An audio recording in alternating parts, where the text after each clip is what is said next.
Hello students. आज हम लोग हाइट्स एंड डिस्टेंसेस के बारे में बात करेंगे। हाइट एंड डिस्टेंस अर्थात ऊंचाई एवं दूरी। यह टॉपिक प्रत्येक जनरल कंपटीशन के लिए अति आवश्यक है, चाहे वो रेलवे हो या एसएससी हो। ये सारे एग्जाम्स के लिए अति इंपॉर्टेंट टॉपिक है। और सबसे बड़ी बात, इस टॉपिक में कुछ फॉर्मेट्स होते हैं और उन फॉर्मेट से अक्सर क्वेश्चन पूछे जाते हैं। तो सबसे पहले हम लोग क्या करेंगे कि हाइट एंड डिस्टेंस के जो भी इंपॉर्टेंट फॉर्मेट्स हैं हम उनके लिए कुछ शॉर्टकट बना लेंगे, ताकि अगर उन फॉर्मेट से अगर क्वेश्चन पूछे तो बड़ा ही जल्दी और बड़ा ही इजीली हम लोग सॉल्व कर सकें। तो आइए बच्चों, सबसे पहले हम लोग कुछ फॉर्मेट्स की बात करते हैं और उन फॉर्मेट्स के लिए कुछ शॉर्टकट हम लोग बनाने का प्रयास करते हैं। जैसे जैसे ये आपके स्क्रीन पर ये है पहला फॉर्मेट, ये फर्स्ट फॉर्मेट देखिए बच्चों। इस फॉर्मेट की मुख्य बात क्या है? तो देखो, ये एक हाइट है, ये एक हाइट है। इस हाइट की वैल्यू आप h मान लीजिए और ये हाइट अपने बेस के दोनों तरफ, अपने बेस के दोनों तरफ अर्थात बेस के इस पॉइंट के साथ अल्फा उन्नयन कोण बनाता है और यह हाइट अपने बेस के इस पॉइंट के साथ बीटा उन्नयन कोण बनाता है। तो बच्चों यहां सबसे इंपॉर्टेंट बात यह है कि आप गौर से देखिए, हाइट के एक तरफ अल्फा है और हाइट के दूसरी तरफ बीटा है। हाइट के एक तरफ अल्फा उन्नयन कोण बन रहा है और हाइट के दूसरी तरफ बीटा उन्नयन कोण बन रहा है। अब मान लो कि अल्फा और बीटा के बीच का डिस्टेंस है d। मान लो कि अल्फा और बीटा के बीच का डिस्टेंस है d। तो ऐसा फॉर्मेट जब भी ऐसा फॉर्मेट रहे तो ऐसे फॉर्मेट में हाइट का फॉर्मूला होता है ऊपर में d यानी कि अल्फा और बीटा के बीच का डिस्टेंस, और बटा नीचे तो नीचे में cot beta plus cot alpha. तो बटा नीचे में cot beta plus cot alpha अर्थात हाइट का फॉर्मूला इक्वल टू डिस्टेंस बटा cot beta plus cot alpha. और यह जो डिस्टेंस d है यह अल्फा और बीटा के बीच का डिस्टेंस है। ओके बच्चों, तो इस प्रकार आपने पहला फॉर्मेट के लिए शॉर्टकट देखा। अब आइए ये एक दूसरा फॉर्मेट देखो। यहां देखो, ये एक हाइट है जिसकी वैल्यू है h और यह हाइट अपने बेस पर एक ही तरफ एक बिंदु के साथ अल्फा बना रहा है उन्नयन कोण और दूसरे बिंदु के साथ उन्नयन कोण बीटा बना रहा है।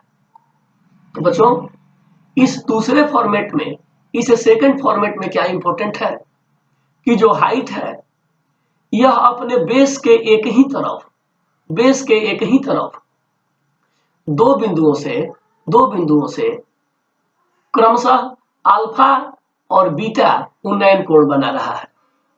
अब मान लो कि अल्फा और बीटा के बीच का डिस्टेंस d है। मान लो कि अल्फा और बीटा के बीच का डिस्टेंस d है। तो ऐसी स्थिति में हाइट h का फॉर्मूला इक्वल टू ऊपर में डिस्टेंस d बटा नीचे cot beta minus cot alpha बटा नीचे cot beta minus cot alpha. Okay, clear बच्चों? तो चलो देखो, जब अल्फा और बीटा हाइट के एक ही तरफ स्थित हो और अल्फा और बीटा के बीच का डिस्टेंस d हो, तो ऐसी स्थिति में हाइट h बराबर d बटा cot beta minus cot alpha. Okay बच्चों, अच्छा एक बात सदा याद रखना, एक बात हमेशा याद रखना कि हाइट से नजदीक का एंगल बड़ा होता है और हाइट से दूर का एंगल छोटा होता है। बच्चों एक बात हमेशा याद रखना कि हाइट से नजदीक का एंगल बड़ा होता है और हाइट से दूर का एंगल छोटा होता है। अर्थात अर्थात इस स्थिति में alpha will be greater than beta. इस स्थिति में alpha will be greater than beta. अब नीचे देख लो, cot beta minus cot alpha इसलिए लिखा गया है क्योंकि कॉट छोटे एंगल का मान बड़ा देता है और कॉट बड़े एंगल का मान छोटा देता है,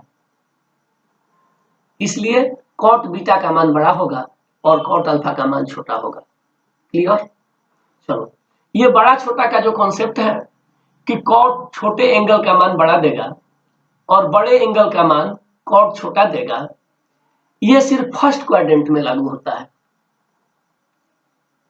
ये सिर्फ फर्स्ट क्वाड्रेंट में लागू होता है। ओके, चलिए आगे कुछ फॉर्मेट्स आप देख लीजिए। हम बारी बारी से इन सारे फॉर्मूलों पर, इन सारे फॉर्मेट से रिलेटेड क्वेश्चन हम कराएंगे आपको, इन सारे फॉर्मेट से रिलेटेड क्वेश्चन हम कराएंगे आपको, लेकिन पहले हम लोग सारे फॉर्मेट्स का स्टडी कर लेते हैं। आइए बच्चों, आगे एक फॉर्मेट और है, आगे देखते हैं। अब यहां देखो, ये फॉर्मेट देखो, ये बड़ा ही पॉपुलर फॉर्मेट है। हाइट एंड डिस्टेंस का ये बड़ा ही पॉपुलर फॉर्मेट है। यहां देखो, एक बड़ा हाइट है, ये कैपिटल एच। ये देखो, एक बड़ा हाइट है कैपिटल एच और कैपिटल एच के ठीक सामने, कैपिटल एच के ठीक सामने एक छोटा हाइट है स्मॉल एच। एक छोटा हाइट है स्मॉल एच। तो कैपिटल एच के ठीक सामने एक छोटा हाइट है स्मॉल एच। और बच्चों तुम यहां देख रहे हो कि स्मॉल एच के शीर्ष से उन्नयन कोण बन रहा है बीटा और शीर्ष और एच के स्मॉल एच के बेस से बन रहा है उन्नयन कोण अल्फा। गौर से देखो, कैपिटल एच के लिए स्मॉल एच के टॉप से उन्नयन कोण बीटा बन रहा है और स्मॉल एच के बॉटम से उन्नयन कोण अल्फा बन रहा है। क्लियर बच्चों? तो देखो, यह एक बात मैं क्लियर कर दूं कि बीटा की वैल्यू अल्फा से कम होगी, यानी कि अल्फा बड़ा होगा और बीटा छोटा होगा। स्पष्ट यहां कर दो कि alpha will be greater than beta. Clear बच्चों? तो बच्चों यह एक बात है कि कैपिटल एच और स्मॉल एच के बीच में हम एक रिलेशन देते हैं। कैपिटल एच और स्मॉल एच के बीच में हम यहां एक रिलेशन दे सकते हैं। रिलेशन है कि कैपिटल एच बराबर small H cot beta, capital H equal to small H cot beta divided by cot beta minus cot alpha. Clear बच्चों? तो यहां कैपिटल एच और स्मॉल एच के बीच में एक रिलेशन बनता है कि capital H equal to small H cot beta divided by cot beta minus cot alpha. Clear? अब इतने सारे फॉर्मेट्स का हम फॉर्मूला आपको दिए जा रहे हैं। आपके मन में एक इच्छा होगी कि कुछ फॉर्मूलों का प्रूफ कैसे मिलेगा, इन फॉर्मूलों का प्रूफ कैसे मिलेगा। तो बच्चों इस फॉर्मेट का मैं आपको प्रूफ दे रहा हूं, इस फॉर्मेट का मैं आपको एक प्रूफ दे रहा हूं। चलिए देखिए, इस फॉर्मेट के लिए मैं आपको एक प्रूफ दे रहा हूं। ये उन्नयन कोण अल्फा को लेकर चलो। अब मान लो ये जो बेस है, इस बेस का वैल्यू x है। ये जो बेस है, इस बेस की वैल्यू आप x मान लीजिए। तो मान लीजिए कि इस बेस की वैल्यू x है और ये एक रेक्टेंगल बन रहा है, यह एक रेक्टेंगल बन रहा है, इसलिए x के ठीक सामने वाला साइड भी x ही होगा। तो एक रेक्टेंगल बनने के कारण एक्स के ठीक सामने का साइड भी एक्स ही होगा और स्मॉल एच के ठीक सामने का साइड भी स्मॉल एच ही होगा। तो चलिए बच्चों, एक्स के ठीक सामने का साइड एक्स होगा और एच के ठीक सामने का side small H, sorry small H के ठीक सामने का साइड स्मॉल एच होगा। अब आइए इस अल्फा उन्नयन कोण को लेकर चलिए, इस अल्फा उन्नयन कोण को लेकर चलिए। चलो बच्चों, अल्फा उन्नयन कोण को लेकर चले। यहां देखिए tan alpha equal to capital H divided by X, tan alpha equal to capital H divided by X. अब x को उधर भेज दीजिए, tan अल्फा को इधर ले आइए, तो x बराबर capital H by tan alpha, x बराबर कैपिटल H बटा tan अल्फा, और ये बटा tan अल्फा ऊपर जाकर cot अल्फा बन गया, बटा tan अल्फा ऊपर जाकर cot अल्फा बन गया, और x बराबर कैपिटल H cot अल्फा। इसको आप इक्वेशन 1 मान सकते हैं। क्लियर? इसको आप इक्वेशन 1 मान लीजिए। अब चलिए, अब जब उन्नयन कोण बीटा की बात करते हैं, जब उन्नयन कोण बीटा की बात करते हैं तो बीटा के लिए परपेंडिकुलर का मान, बीटा के लिए परपेंडिकुलर का मान capital H minus small h हो जाएगा, क्योंकि बीटा का परपेंडिकुलर तो बस यही है, बीटा का परपेंडिकुलर तो बस यही है बच्चों। ये कैपिटल H में से स्मॉल h घटा देंगे तो बीटा का परपेंडिकुलर हो जाएगा capital H minus small h, तो बीटा का परपेंडिकुलर हो जाएगा capital H minus small h। आइए बच्चों बीटा के लिए चलते हैं, तो tan beta equal to perpendicular हो गया h minus h upon base हो गया x। तो चलिए tan beta equal to perpendicular h minus h बटा बेस हो गया x, तो tan beta equal to h minus h बटा x, x को उधर भेज दीजिए और tan बीटा जब इधर आएगा तो वो cot बीटा बन जाएगा, tan बीटा इधर आएगा तो वो cot बीटा बन जाएगा। तो चलो बच्चों x बराबर h minus h cot beta, इसको इक्वेशन 2 मान लीजिए।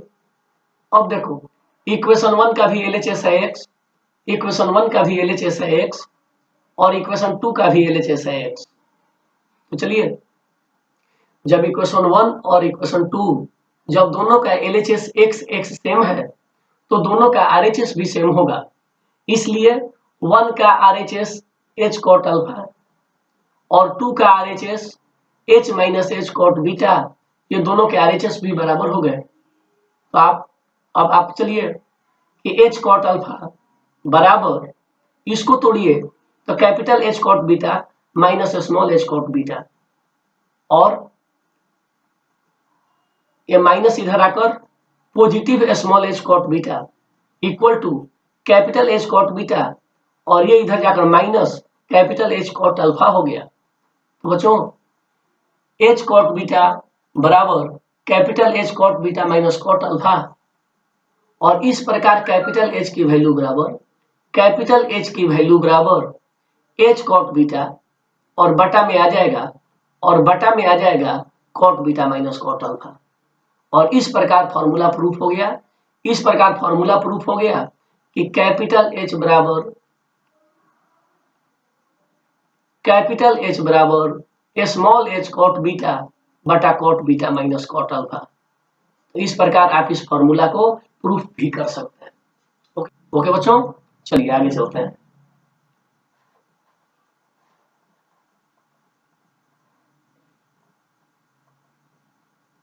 आइए अब आगे का फॉर्मेट देखिए। तो अब आगे का फॉर्मेट है, ये एक फॉर्मेट देखो, थोड़ा सा नेमिंग मैं कर देता हूं। मान लो कि ये A B, ये हो गया C और ये हो गया D।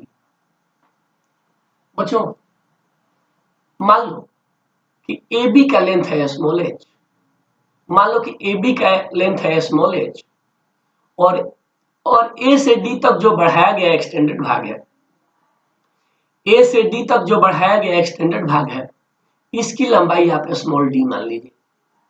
तो बच्चों मान लो कि ए से बी का वैल्यू h है और ए से डी तक जो एक्सटेंडेड है इसका मान लीजिए आप d।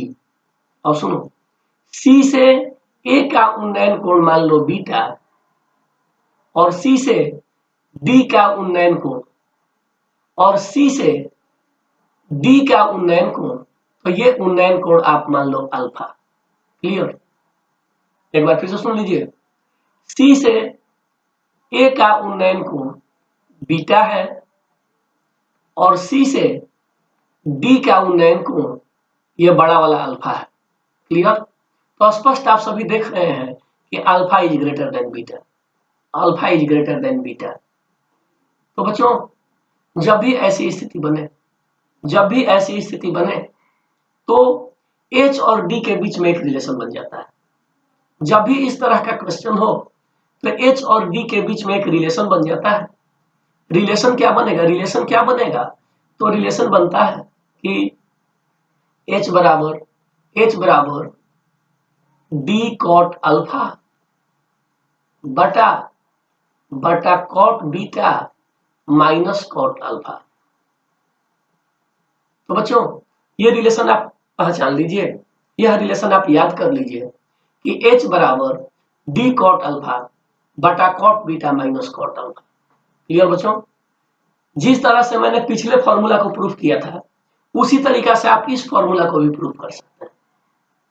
जिस तरीका से मैंने पिछले फॉर्मूले को प्रूफ किया था उसी तरीका से आप इस फॉर्मूला को भी प्रूफ कर सकते हैं, लेकिन हालांकि हमें प्रूफ की कोई विशेष आवश्यकता नहीं है।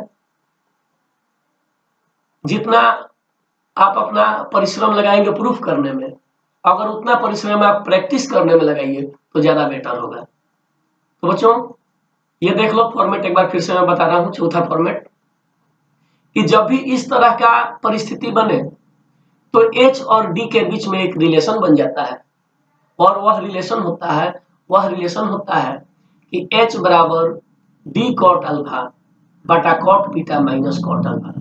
ओके बच्चों, तो इस प्रकार मैंने आपको 4 बहुत ही इंपॉर्टेंट फॉर्मेट्स बताए। मैंने हाइट एंड डिस्टेंस में आपको 4 बहुत ही इंपॉर्टेंट फॉर्मूले बताए और अब बारी है कि इन फॉर्मूलों से रिलेटेड क्वेश्चन बनाने का और बड़े ही शॉर्ट तरीका से क्वेश्चन बनाने का, बहुत ही इजी तरीका से स्ट्रेस फ्री क्वेश्चन बनाने का। आइए बच्चों हम लोग क्वेश्चन बनाते हैं। थोड़ा सा इन सारे फॉर्मेट्स पर कुछ प्रैक्टिस हम लोग कर लेते हैं। आइए अब यहां देख लो, एक क्वेश्चन देखो, ये क्वेश्चन देखो, यहाँ स्क्रीन पर एक क्वेश्चन तुम देख रहे हो। एक पर्वत के ठीक सामने एक भवन है। यदि भवन के शीर्ष माने टॉप, यदि भवन के शीर्ष एवं अध्योभाग, तो बच्चों हम शीर्ष को टॉप कह सकते हैं और अध्योभाग को बॉटम कह सकते हैं।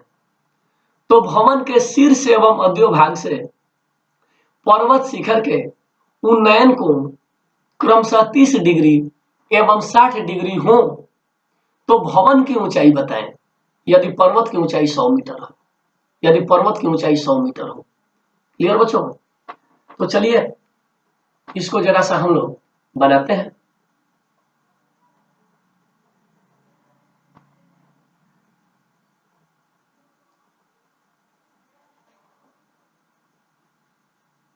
आइए बच्चों ये देखो, ये है पर्वत जिसकी ऊंचाई आप मान सकते हो कैपिटल H। यह है पर्वत जिसकी ऊंचाई तुम मान सकते हो कैपिटल H, और पर्वत की ऊंचाई तो 100 मीटर दिया हुआ है, यानी कि कैपिटल H की ऊंचाई बराबर 100 मीटर दी गई है। क्लियर? अब ये पर्वत के सामने एक भवन है, पर्वत के सामने एक भवन है और भवन की ऊंचाई को तुम स्मॉल h मान सकते हो, भवन की ऊंचाई को तुम स्मॉल h मान सकते हो। और यहाँ ठीक वैसी ही परिस्थिति है, कि भवन के शीर्ष से पर्वत शिखर का उन्नयन कोण है 30 डिग्री और भवन के अध्योभाग यानी बॉटम से, भवन के अध्योभाग यानी बॉटम से पर्वत शिखर का उन्नयन कोण 60 डिग्री है। तो बच्चों ये तो हमारा पढ़ा हुआ फॉर्मेट है, ये तो हमारा पढ़ा हुआ फॉर्मेट है कि जब स्मॉल एच के टॉप से उन्नयन कोण अर्थात बीटा का मान 30 डिग्री है और स्मॉल एच के बॉटम से उन्नयन कोण यानी अल्फा का मान 60 डिग्री है। तो बच्चों इस फॉर्मेट में तो रिलेशन हम जानते हैं, इस फॉर्मेट का रिलेशन हम जानते हैं कि कैपिटल H बराबर स्मॉल h कॉट बीटा बटा cot beta minus cot alpha. Clear? इस फॉर्मेट में तो यही रिलेशन होता है कि कैपिटल H बराबर स्मॉल h कॉट बीटा बटा cot beta minus cot alpha. Clear बच्चों? अब सबकी वैल्यू रख दीजिए और भवन यानी स्मॉल h का ऊंचाई निकाल लीजिए। सबकी वैल्यू रख दीजिए और भवन अर्थात स्मॉल h की ऊंचाई निकाल लीजिए। चलिए, कैपिटल H यानी पर्वत की ऊंचाई है 100 मीटर बराबर भवन की ऊंचाई यानी स्मॉल h आपको ज्ञात करना है इंटू कॉट बीटा। तो बच्चों बीटा का मान यह 30 डिग्री है, बीटा का मान यह 30 डिग्री है और कॉट 30 डिग्री का मान √3 होता है। कॉट 30 डिग्री का मान √3 होता है बटा कॉट बीटा। तो कॉट 30 डिग्री का मान √3 माइनस कॉट अल्फा। तो गौर से देखो बच्चों, यहाँ अल्फा का मान है 60 डिग्री, और कॉट 60 का मान 1/√3 होता है, 1/√3 होता है। आइए बच्चों लिखते हैं 100 बराबर h√3 बटा √3 इंटू √3 माने 3 घटाव 1 माने 2, 3 घटाव 1 माने 2 और 2/√3 तो यह √3 चला जाएगा ऊपर। चलो बच्चों, और इसलिए स्मॉल h बराबर 200/3 मीटर आ जाएगा। स्मॉल h बराबर 200/3 मीटर आ जाएगा, अर्थात भवन की ऊंचाई स्मॉल h बराबर 200/3 मीटर। आंसर क्लियर बच्चों? ओके, चलिए अब और आगे हम चलते हैं और कुछ आगे और भी प्रैक्टिस करते हैं। अब यहाँ एक क्वेश्चन देखो,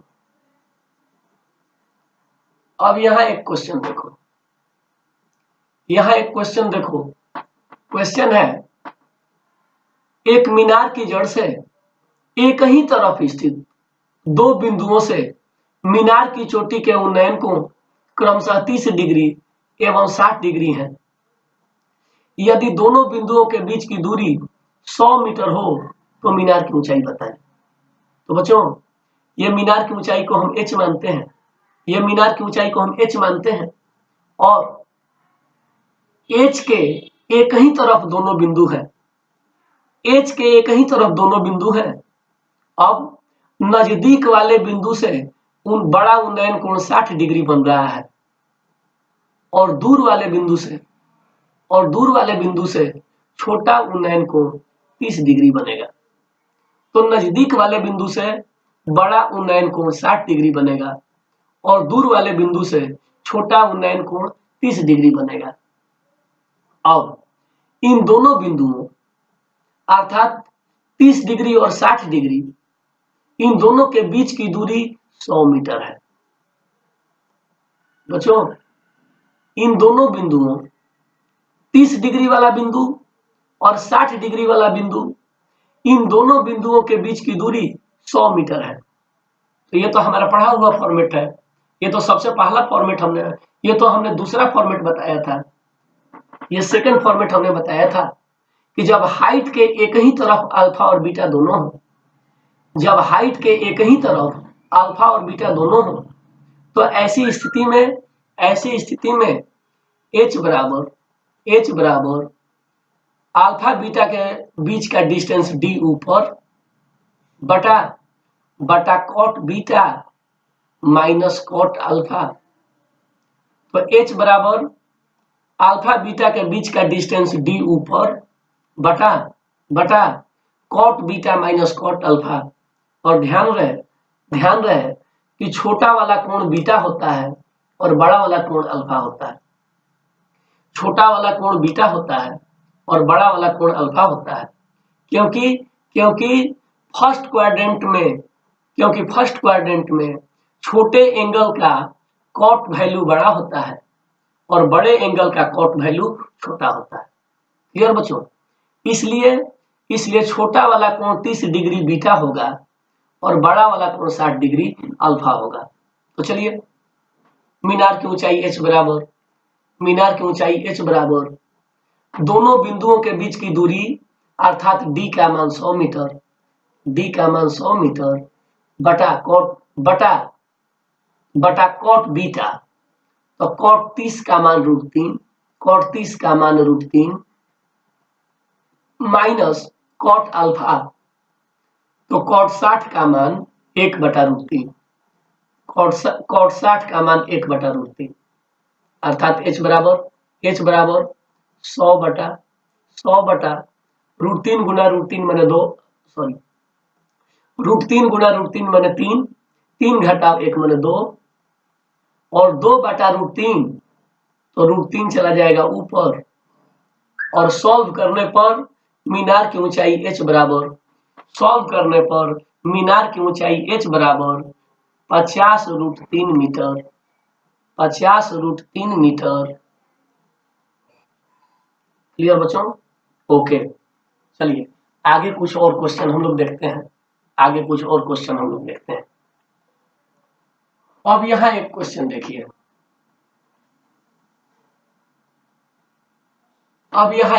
देखिए, ये देखो, ये स्क्रीन पर एक क्वेश्चन दिया है कि एक वायुयान नदी के बीच में कुछ ऊंचाई पर उड़ रहा है।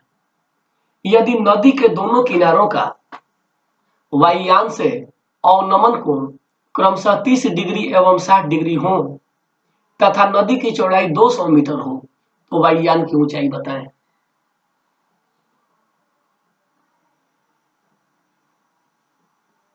तो बच्चों ये देखो, ये मान लो कि यह AB नदी है, मान लीजिए यह AB नदी है और ये वायुयान की ऊंचाई, मान लो कि यह AB नदी है जिसका एक किनारा A है और दूसरा किनारा B है और नदी की चौड़ाई अर्थात AB का डिस्टेंस है 200 मीटर। नदी की चौड़ाई अर्थात AB का डिस्टेंस है 200 मीटर और नदी के बीच में ये है वायुयान, और इस वायुयान की ऊंचाई आप h मान लीजिए। नदी के बीच में ये जो वायुयान है, इस वायुयान की ऊंचाई आप h मान लीजिए। अब यहाँ अवनमन कोण कह रहा है, लेकिन हम जानते हैं कि अवनमन कोण हमेशा उन्नयन कोण के बराबर होता है। यहाँ क्वेश्चन में अवनमन कोण कह रहा है, लेकिन हम जानते हैं कि दो बिंदुओं के बीच अवनमन कोण उन्नयन कोण के बराबर होता है। अर्थात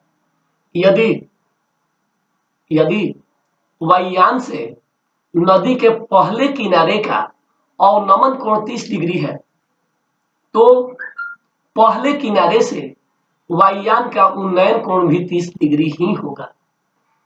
बच्चों, यदि वायुयान से पहले किनारे का अवनमन कोण 30 डिग्री है, तो पहले किनारे से वायुयान का उन्नयन कोण भी 30 डिग्री ही होगा।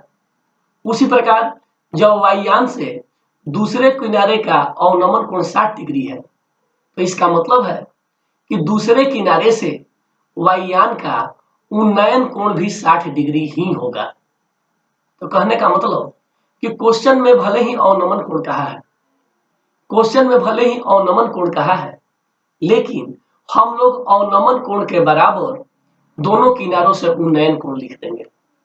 हम लोग अवनमन कोण के बराबर दोनों किनारों से उन्नयन कोण लिख देंगे, अर्थात पहले किनारे से वायुयान का उन्नयन कोण 30 डिग्री और दूसरे किनारे से वायुयान का उन्नयन कोण 60 डिग्री लिखेंगे। क्लियर बच्चों? चलिए, ये तो हमारा जाना पहचाना हुआ फॉर्मेट है।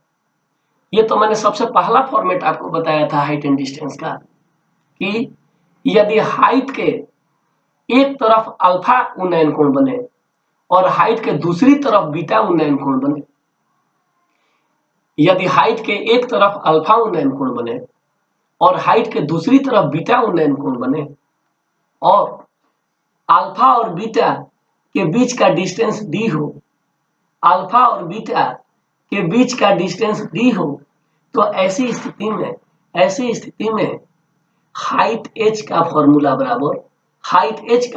बराबर ऊपर डी अपॉन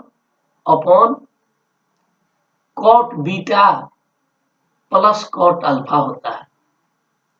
तो हाइट एच बराबर ऊपर D upon cot beta plus cot alpha होता है। चलो बच्चों, वायुयान की ऊंचाई एच बराबर देखिए अल्फा और बीटा के बीच का डिस्टेंस अर्थात डी का मान 200 मीटर, तो डी का मान 200 मीटर बटा कॉट बीटा, तो कॉट 30 का मान √3 प्लस कॉट अल्फा तो कॉट 60 का मान 1/√3। तो इस प्रकार बच्चों h बराबर 200 गुना √3 और बटा नीचे हो जाएगा 4 और सॉल्व करने पर वायुयान की ऊंचाई h बराबर 50√3 मीटर, वायुयान की ऊंचाई h बराबर 50√3 मीटर आंसर। क्लियर बच्चों? ओके, चलिए आगे कुछ और प्रश्न हम देखते हैं।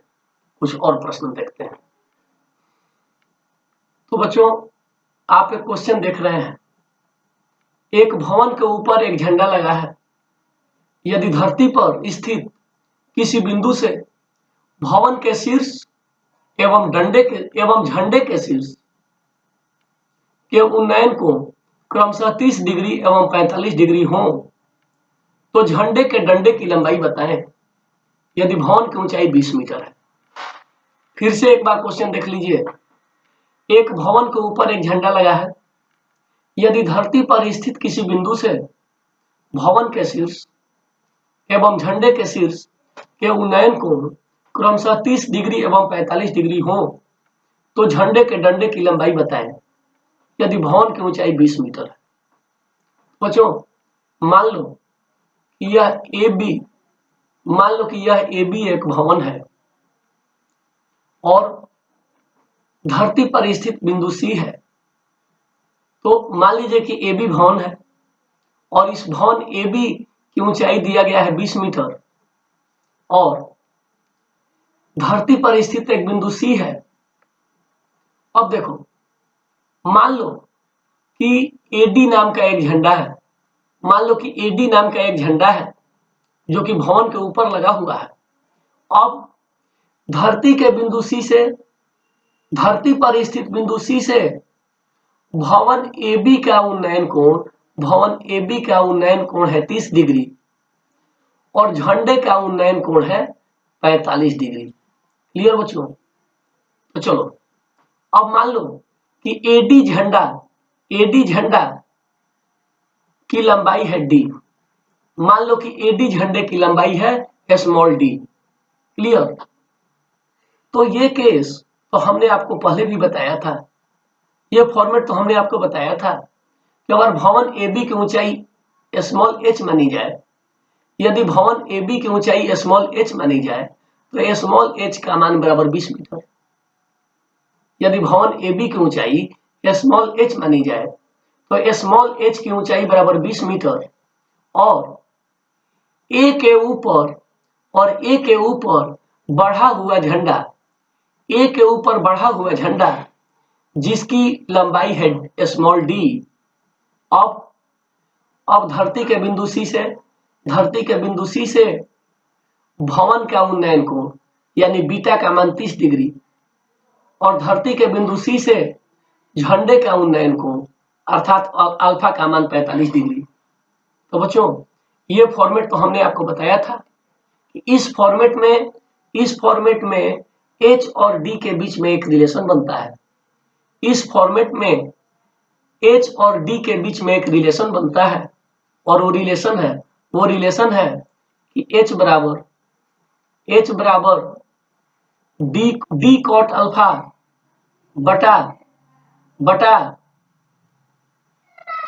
बटा cot beta minus cot alpha. Clear? तो चलिए देखिए, यहाँ एच का मान है 20 मीटर, बराबर डी का मान निकालना है इंटू कॉट अल्फा। तो अल्फा का मान है 45 डिग्री, और कॉट 45 का मान 1 होता है, इसलिए कॉट अल्फा अर्थात कॉट 45 का मान 1 बटा कॉट बीटा। तो बीटा का मान है 30 डिग्री और कॉट 30 का मान √3 माइनस कॉट अल्फा, तो अल्फा मान 45 डिग्री और कॉट 45 का मान 1। क्लियर? और इस प्रकार बच्चों, झंडे की डंडे की लंबाई अर्थात डी का लंबाई बराबर 20 इंटू √3 माइनस 1। तो झंडे के डंडे की लंबाई अर्थात डी की लंबाई बराबर 20 into √3 minus 1 metre answer. Clear बच्चों? ओके। अब इसके आगे मैं आपको एक क्वेश्चन दे रहा हूं, इसको आप खुद से सॉल्व कीजिएगा। अभी मैं आपको एक क्वेश्चन दे रहा हूं, इसे आप खुद से सॉल्व कीजिए कि ये क्वेश्चन कौन से फॉर्मेट से रिलेटेड है। अब ये एक क्वेश्चन देखो बच्चों, ये क्वेश्चन एसएससी सीजीएल में पूछा गया क्वेश्चन है। एक मीनार की चोटी का भूमि पर स्थित एक बिंदु से उन्नयन कोण का टेंजेंट 1/5 है। मीनार की ओर 138 मीटर चलने पर उन्नयन कोण का सेकेंड √193/12 हो जाता है। तो मीनार की ऊंचाई बताएं। तो बच्चों इस क्वेश्चन को आप खुद से बनाइए। ये क्वेश्चन किस फॉर्मेट पर बेस्ड है, ये क्वेश्चन को आप खुद से बनाइए और अगले वीडियो में मैं इस क्वेश्चन का जवाब दूंगा और हाइट एंड डिस्टेंस के बहुत सारे और भी स्टैंडर्ड रूप मैं आपको बताऊंगा। तो जल्दी ही अगला वीडियो मैं अपलोड करूंगा। तब तक थैंक यू।